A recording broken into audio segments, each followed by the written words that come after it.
తిరుమల వెంకన్నకు GST shock తగలనుంది. టీటీడీకి జీఎస్టీ పోటు తప్పేలా లేదు. అత్యధిక సంఖ్యలో యాత్రికుల తాకిడి కలిగిన పుణ్యక్షేత్రం అంతే స్థాయిలో ఆదాయాన్ని గడిస్తోంది. ఇప్పటి వరకు ఏ పన్నుల భారము లేకుండా స్వేచ్ఛగా నడుస్తున్న ఈ ఆలయ పాలన జీఎస్టీ పరిధిలోకి వస్తే ఏటా 75 కోట్ల రూపాయల భారం పడనుంది.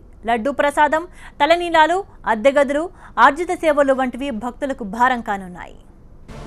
దేవుణ్ణి కూడా ఓ వినియోగదారుడి సేవగా మార్చేసి బీజేపీ ప్రభుత్వం ఏటా 75 కోట్ల రూపాయలను వస్తు సేవ పన్ను వేస్తోంది.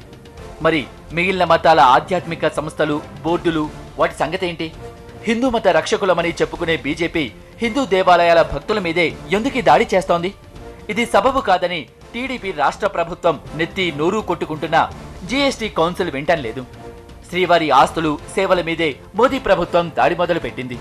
దీంతో టీటీడీపై ఏటా 75 కోట్ల రూపాయల భారం పడనుంది. కేంద్రం ఈ విషయంలో టీటీడీకి మినహాయింపు ఇవ్వనుంది.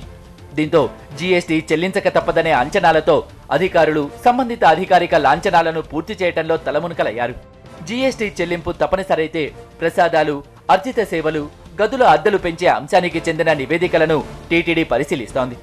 ప్రపంచంలోనే అతిపెద్ద హిందూ ధార్మిక సంస్థ అనే కారణంతో గత 3 దశాబ్దాల మధ్య కాలంలో వివిధ రకాల పన్నుల నుంచి మినహాయింపు పొందిన టీటీడీకి కేంద్ర ప్రభుత్వం వచ్చే జూలై 1వ తేదీ నుంచి దేశవ్యాప్తంగా అమలు చేయ తలపెట్టిన జీఎస్టీ పెను సమస్యగా పరిణమించింది.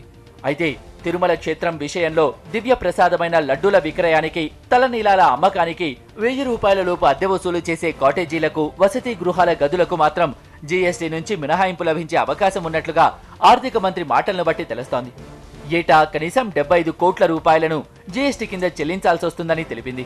అన్నిటికీ మించి అర్జిత సేవలకు, దర్శనాలకు విక్రయించే టికెట్ల ధరలు పెరిగి భక్తులపై భారం పడే అవకాశాలు కనిపిస్తున్నాయి.